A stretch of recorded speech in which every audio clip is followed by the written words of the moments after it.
देखो UP board class 8 विज्ञान में हम लोग बायो का चैप्टर पढ़ रहे हैं, बायोलॉजी यानी जीव विज्ञान का पार्ट पढ़ रहे हैं। पार्ट 5 इकाई 5 है। पार्ट का नाम बहुत लंबा है, लिखे नहीं है, तुमने लिख लेना। क्या लिखा है? सूक्ष्म जीवों का सामान्य परिचय एवं वर्गीकरण। क्या नाम है? सूक्ष्म जीवों का सामान्य परिचय एवं वर्गीकरण। अब देखो ध्यान से, हम लोग इस चैप्टर पढ़ जा रहे हैं तो हम लोग स्टार्ट करें इसका परिचय से।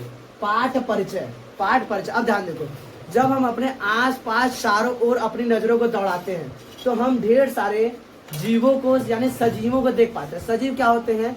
ऐसे जीव, हमारे आसपास के वे जीव जो चल सकते हैं, समय के साथ बड़े हो सकते हैं, जो भोजन करते हैं, जो उत्सर्जन करते हैं, जो सांस लेते हैं, जिनके अंदर क्या होती है, क्या वो संवेदनशीलता होती है। ये सभी क्या कहलाते हैं?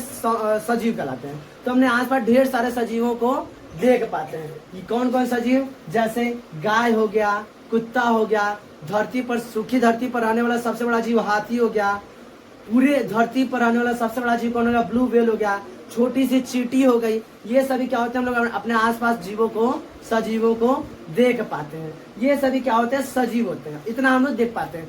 लेकिन हम लोग ऐसा देखे हैं, हम लोग ऐसा देखे, क्या देखे हैं? हम लोग जब कभी खुले में कहीं रोटी का टुकड़ा रख देते हैं या ब्रेड का टुकड़ा रख देते हैं तो हमने देखते हैं कुछ दिनों बाद धीरे धीरे क्या होने लगता है? नष्ट होने लगता है। होने लगता है कि नहीं? धीरे धीरे क्या होता है? नष्ट होता है। ऐसा क्यों होता है? क्या कारण है? धीरे धीरे नष्ट होने लगते हैं। बात सुना रहा है? तो ये सभी नष्ट क्यों होते हैं? ये सभी नष्ट होते हैं, उन पर कुछ सूक्ष्म जीव यानी छोटे छोटे जीव क्या करते हैं? उसको धीरे धीरे नष्ट करते हैं। यह प्रक्रिया, नष्ट करने की प्रक्रिया क्या होती है? छोटे छोटे जीवों द्वारा होती है। बहुत ही छोटे जीव होते हैं जो क्या करते हैं? नष्ट करते हैं। यही छोटे जीव नष्ट करते हैं, इन्हीं के बारे में हम लोग को पढ़ना है।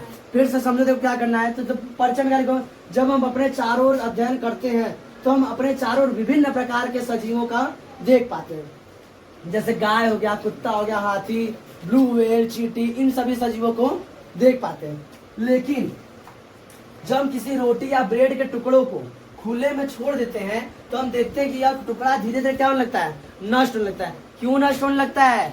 क्या कारण होता है? तो क्या बताओगे कि यह प्रक्रिया, जो नष्ट होने की प्रक्रिया, यह प्रक्रिया बहुत ही छोटे जीवों द्वारा की संपन्न होती है, जिन्हें हम लोग आंखों से, खुली आंखों से नहीं देख पाते हैं। भाई कुत्ता यहाँ दौड़ के जाकर देख लोगे, गाय दौड़ के जाके देख लोगे, भैंस जाकर देख लोगे, बंदर जाकर देख लोगे, लेकिन बहुत ही छोटे जीव अगर जाएंगे तो हम लोग देख नहीं पाते। जैसे समझो, जैसे हम लोग चींटियों को देख पाते हैं, लेकिन अगर चींटी वही दूर चले तो क्या हम लोग को दिखाई देती है? क्यों दूर चली गई? इसी तरह बहुत से सूक्ष्म जीव हमारे पास ही रहते हैं, लेकिन वो साइज में क्या होते हैं? बहुत ही छोटे होते हैं, जिन्हें हम लोग क्या बोलते हैं? सूक्ष्म जीव कहते हैं। क्या कहते हैं? सूक्ष्म जीव। इन्हीं के बारे में हम लोग इस पाठ में पढ़ना है। बात समझना किसके बारे में पढ़ना है? ये इतना लिख लो, इसके आगे कहानी हम समझा रहे हैं। अब ध्यान दो, सूक्ष्म जीव वहां समझे कि कैसे होता है। सूक्ष्म जीव क्या कहलाते हैं? तो देखो हम सूक्ष्म जीव क्या होते हैं। देखो वह सजीव, सूक्ष्म जीव क्या होते हैं?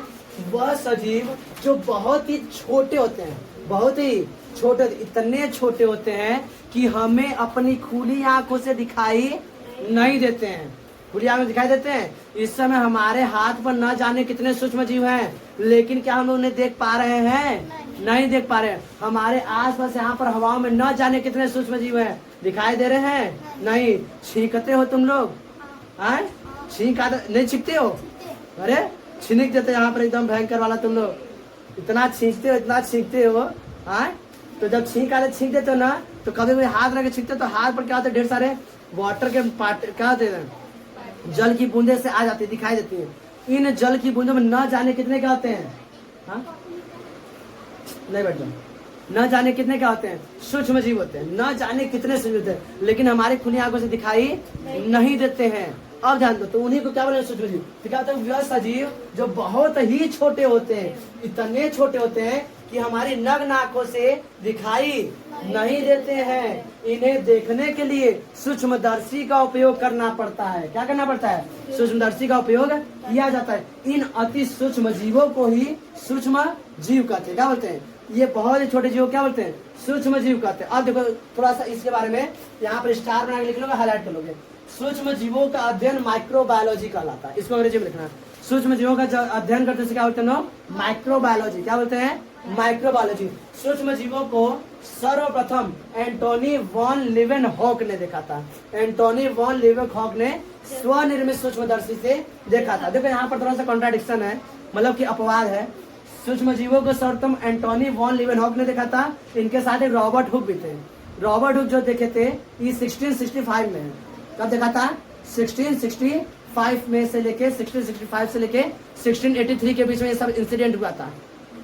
तो जो रॉबर्ट हुक ने जो सूक्ष्मदर्शी से सूक्ष्म जीव को देखा था वह मृत था, मृत मतलब मरा हुआ था। लेकिन एंटोनी वॉन लीवेनहॉक ने इन्होंने जीवित सूक्ष्म जीव को देखा था। तो नाम इनका आता है। पास में कहीं अगर किताब तो पढ़े रॉबर्ट हुक का नाम आएगा तो वो मृत जीव को देखे थे, मृत कोशिका को देखे थे। इन्होंने जीवित कोशिका को देखा था। बात सुना रहा है? तो इसीलिए इसका नाम लिख दिए, इनका इसका नहीं इनका नाम लिख दिए। भाई रिस्पेक्ट है, इनका नाम लिख दिए। तो क्या बताओगे? सूक्ष्म जीवों को सर्वप्रथम एंटोनी वॉन लीवेनहॉक ने, इन अंग्रेजी में लिखना, एंटोनी वॉन लीवेनहॉक ने स्वनिर्मित सूक्ष्मदर्शी से देखा था। ये हुआ हमारा किसके बारे में? सूक्ष्म जीवों के बारे में। अब आगे सूक्ष्म जीवों को 4 भागों में वर्गीकृत किया गया। कितने भागों में? 4 भागों में वर्गीकृत किया गया। इसका भी हम चार्ट बनाएंगे, वो तुम लोग लिखोगे। ये समझ आ रहा है? पास में है? सही है, लिख लो इसको। चलो ध्यान दो, हम लोग देखे सूक्ष्म जीवों को 4 भागों में वर्गीकृत किया गया। कितने वर्गों में? 4 वर्गों में। इसी तरह तुम लोग फ्लो चार्ट बना लोगे। क्या होते हैं सूक्ष्म जीव? क्या होते हैं सूक्ष्म जीव को 4 भागों में? जीवाणु, प्रोटोजोआ, कवक और शैवाल। विज्ञान की किताब में 5वां लिखा है विषाणु।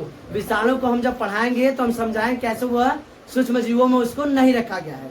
दे दिया हुआ है लेकिन हम उसको समझाएंगे कैसे नहीं रखा गया, उसको क्यों हम लोग सूक्ष्म जीवों में नहीं पढ़ेंगे। है तो वो भी सूक्ष्म जीव, लेकिन सूक्ष्म जीवों के जो जो प्रॉपर्टी को ये शो करते हैं वो लोग नहीं दिखाते, प्रदर्शित नहीं करते, इसलिए उनको इसके इस चार्ट में नहीं लिखे। सूक्ष्म जीव कितने भागों में वर्गीकृत किया गया है? 4। जीवाणु, प्रोटोजोआ, कवक, शैवाल। अब आगे के बारे में, इनके बारे में डिटेल में हम लोग नेक्स्ट आगे कल क्लास में पढ़ेंगे। ठीक है, चलो लिख लो। देखो यूपी बोर्ड क्लास 8 में हम 5वां चैप्टर पर, इसका नाम है सूक्ष्म जीवों का सामान्य परिचय एवं वर्गीकरण। यूपी बोर्ड क्लास 8 में कौन सा पढ़े हैं? सूक्ष्म जीवों का सामान्य परिचय एवं वर्गीकरण। देखो उस समय हम लोग सूक्ष्म जीव क्या होते हैं ये समझ चुके हैं, सूक्ष्म जीवों को कितने भाग में वर्गीकृत किया गया ये समझ चुके हैं। ठीक है, आज हम लोग समझेंगे सूक्ष्म जीवों कहाँ उपस्थित होते हैं, यानी सूक्ष्म जीवों की उपस्थिति, सूक्ष्म जीवों की उपस्थिति। और देखो सूक्ष्म जीव कहाँ कहाँ पाए जाते हैं, कहाँ कहाँ पर वो जीवित रहते हैं, कहाँ पर नहीं जीवित रहते, इन सभी चीजों के बारे में हम लोग आज समझेंगे। देखो ध्यान से, पहले में क्या है? सूक्ष्म जीवों की उपस्थिति। तो सूक्ष्म जीव सर्वव्यापी होते हैं। सूक्ष्म जीव क्या होते हैं? सर्वव्यापी होते हैं। जैसे भगवान जी होते हैं, भगवान जी सर्वव्यापी होते हैं, यानी भगवान हर जगह पर पाए जाते हैं। कण कण में भगवान होते हैं, होते कि नहीं? भगवान क्या होते हैं? कण कण में होते हैं। तुम्हारे अंदर भी भगवान है, इसके अंदर ही भगवान है कि नहीं? है पक्का? है? अब ऐसा नहीं कि हम बोले तुम्हारे अंदर भगवान है तो लगे घर गए चक्कू से चीरे ये भगवान कहाँ है, ऐसा काम नहीं करना। बात समझ रहा है? अंदर मन के अंदर भगवान है। ये नहीं कि गए यहाँ छीड़ चार के निकाल तो पता चला तुम निकल गए और घर वाले परेशान हमारे ऊपर आ जाए कि क्या क्या बता दे रहे हैं आप। बात समझ रहे? तो भगवान हमारे मन के अंदर है। ठीक है, उसी तरह सूक्ष्म जीव क्या होते हैं? सर्वव्यापी होते हैं। सर्वव्यापी मतलब हर जगह उपस्थित होते हैं। अब इसका मतलब समझ लगे ये सूक्ष्म जीव भगवान है, लगे सुबह शाम पूजा करने सूक्ष्म जीव का, बस में बस ये सर्वव्यापी है, यानी हर जगह पर उपस्थित होते हैं। इसका मतलब सर्वव्यापी का मतलब क्या होता है? अर्थात ये सभी स्थानों पर पाए जाते हैं। सूक्ष्म जीव क्या होते हैं? सभी स्थानों पर पाए जाते हैं। जैसे वायु में, वायु हर जगह की नहीं, हाँ, जल में, मिट्टी में, पौधों में तथा जंतुओं के अंदर तो पाए जाते हैं, बाहर भी पाए जाते हैं। लो बात समझ रहे हैं? सूक्ष्म जीव वायु में पाया जा रहा है, हर जगह है, जल में पाया जा रहा है, मिट्टी में पाया जा रहा है, पौधों के बाहर तो चलो सही है, बाहर है, अंदर भी पाया जाता है। जंतुओं के बाहर, हम लोग जंतु आते हैं, हम लोग के बाहर तो पाया जाता है, चलो सही है, कोई दिक्कत नहीं, अंदर भी पाए जाते हैं। बात समझ रहे हैं? तो पौधों जंतुओं के बाहर भी पाए जाते हैं और अंदर भी पाए जाते हैं। लो बवाल है। ठीक है, ये और ये चलो इतना तो चलो सही है कि चलो यहाँ पे पाए जाते हैं, चलो अच्छी बात है, कोई दिक्कत नहीं है, हमें कोई समस्या नहीं है। लेकिन आगे ये अत्यंत विषम पर्यावरण एवं प्रतिकूल परिस्थितियों में भी सरवाइव कर जाते हैं, यानी जीवित रह जाते हैं। बात समझ रहे हैं? कितनों स्थितियां प्रतिकूल हो, अभी ठंडी के मौसम जनवरी में हम लोग का हालत खराब होता है, ये हो रहा है कि भैया कोचिंग का छुट्टी कर दीजिए, मत बुलाइए। गर्मी के मौसम भी देख रहे हो कितना धुआंधार गर्मी पड़ रहा है, एकदम मार थोड़ा सा लाइट से मार पसीना फेंकते फेंकते हम परेशान हो जा रहे हैं, इतना समस्या हो रहा है। लेकिन इसके बावजूद ये लोग क्या होते हैं, जीवित रह जाते हैं। कैसा भी परिस्थिति ये लोग जीवित रह जाते हैं। तो क्या बताओगे, ये अत्यंत विषम पर्यावरण और प्रतिकूल परिस्थितियों में भी जीवित रह जाते हैं। जैसे बर्फ में, जहाँ पर मतलब लद्दाख में, जम्मू कश्मीर में ऊपर लद्दाख है, लद्दाख में टेम्परेचर -50 डिग्री सेल्सियस, माइनस में थूक दो तो इसे बाहर गिरेगा तो बर्फ जम जाएगा। मतलब इतना तेज, इतना ठंडी कि मतलब हम इसे थूकेंगे ना तो इसे बर्फ जम गिरा। मतलब वहाँ पे किसी को मारना थूक के चलेगा, यहाँ पे थूकोगे तो इसे मत पहुँच के चलाएगा, वहाँ पे थूकोगे तो बर्फ चोट लग जाएगा, कपार फूट सकता है। नहीं सोचो, लेकिन इतना ठंडी बाप रे बाप। तो उतने ठंडे वातावरण में हम लोग जाए तो क्या होगा, बर्फ जम जाएगा। इससे हम लोग कर रहे हैं, पता दो लोग उठा के टांग के ला रहे, क्या होगा, बर्फ जम गए हैं। हाँ, लेकिन माइक्रो सूक्ष्म जीव वहां पर भी जीवित हैं। ये बाबा रे बाबा, सूक्ष्म जीव है कि शक्तिमान जी जीवित है, बड़े पावरफुल है, पार्टनर है। तो गर्म पानी के झरनों में, जैसे सहारा डेजर्ट है, सहारा का रेगिस्तान, कम भाई 55-60 डिग्री सेल्सियस, 50 से 55 डिग्री सेल्सियस, इतना तेज धूप। 40-42 लोग कहते मम्मी हम बाहर नहीं जाएंगे, उतने में लोग की स्कूल का छुट्टियां हो जाती हैं, इतना टाइम है। वहाँ पे 50-55 डिग्री सेल्सियस जा रहा है, वहाँ पर क्या होगा, वहाँ पर तुम लोग और हालत। लेकिन वहाँ पर भी ये लोग जीवित रह जाते हैं। कौन, सूक्ष्म जीव। सोच लो क्या क्षमता है इन लोग के अंदर। और तो और समुद्र की तली में, समुद्र जो होता है, समुद्र के अंदर जब जाते हो ना, तुम्हारे पर इतना दबाव बनता जाएगा कि पनडुब्बियां, बड़ी बड़ी पनडुब्बियां समुद्र के नीचे तलहटी में जाने पर अपने आप फट जाती हैं। न्यूज में आया था एक बार, तो फट जाती हैं। सोचो, ये समुद्र के अंदर नहीं, एकदम जाके जमीन पर तलहटी में भी पाई जाती हैं। सूक्ष्म जीव क्या है, सूक्ष्म जीव। आगे देखो, दलदल में भी, जहाँ दलदली इलाके होते हैं, जहाँ पर हल्का सा पानी वाला कीचड़ उचड़ जा, पैर रखो से धस जाए से गोबर की तरह, वहां पर भी पाए जाते हैं। कौन, सूक्ष्म जीव। सोच लो, इनके अलावा इतना तो चलो ठीक है, चलिए भैया कोई बात नहीं, बाहर है ना, कोई समस्या नहीं। लेकिन आगे समझो, कुछ सूक्ष्म जीव जंतुओं और पौधों में परजीवी के रूप में पाए जाते हैं, यानी जंतुओं के अंदर रहते हैं या पौधों के अंदर रहते हैं। जंतु में हम लोग भी आ गए ना, तो जंतुओं के अंदर परजीवी के रूप में, यानी हम लोग के अंदर है और हम लोग के अंदर से क्या करते हैं, अपना भोजन लेते रहते हैं। तो देखो ध्यान से, अभी तक हम लोग क्या देखे हैं कि इनकी उपस्थिति कहाँ कहाँ पर है।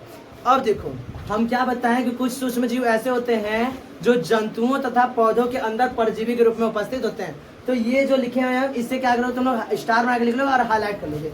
क्या लिखोगे कि एंटमीबा हिस्टोलिटिका मनुष्य की आंत में पाया जाता है। कहाँ रहता है, मनुष्य की आंत में। कौन सा है, एंटमीबा हिस्टोलिटिका। एंटमीबा हिस्टोलिटिका मनुष्य की आंत में पाया जाता है। एंट अमीबा हिस्टोलिटिका मनुष्य की आंत में पाया जाता है। नाम है हिस्टोलिटिका, काम है होलिका, भाषण में हिस्टोलिका क्या है, एंटमीबा हिस्टोलिटिका कहाँ पाया जाता है, मनुष्य की आंत में, जो एक बीमारी को उत्पन्न करता है। कौन सी बीमारी, पेचिस। कौन सी बीमारी को उत्पन्न करता है, क्या बताओगे, एंटमीबा हिस्टोलिटिका मनुष्य की आंत में पाता है, जो क्या काम करता है, पेचिस रोग उत्पन्न करता है। अगर आए क्या बजे, आगे देखो, एक है नींबू के पौधों पर जेंथोमोनास साइट्री, जेंथोमोनास साइट्री नामक जीवाणु, जेंथोमोनास साइट्री नामक जीवाणु कैंकर रोग उत्पन्न करता है। कैसा रोग उत्पन्न करता है, कैंकर रोग। तो अभी तुम लोग नींबू लेते हो तो उस पर देखते हो धब्बा धब्बा टाइप का दिखाई देता है। देखो ध्यान से, इस तरह से ये दिखाई दे रहा है। हाँ, तुम लोग दिखाई दे रहा है, तुम लोग नहीं दिखाई दे रहा है,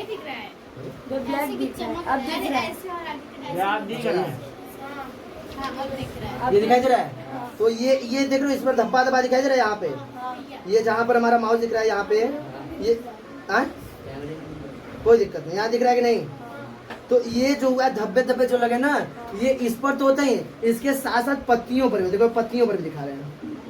देखो यहाँ पर पत्तियों पर इस तरह धब्बे धब्बे है ना, दिखाई दे रहा है।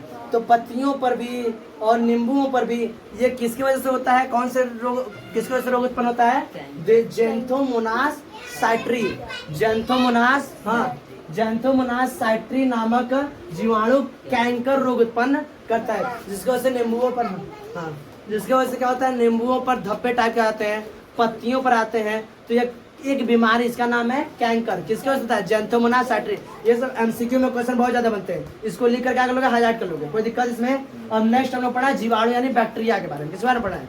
जीवाणु यानी कि बैक्टीरिया। किसी को दिक्कत इसमें? देख लो।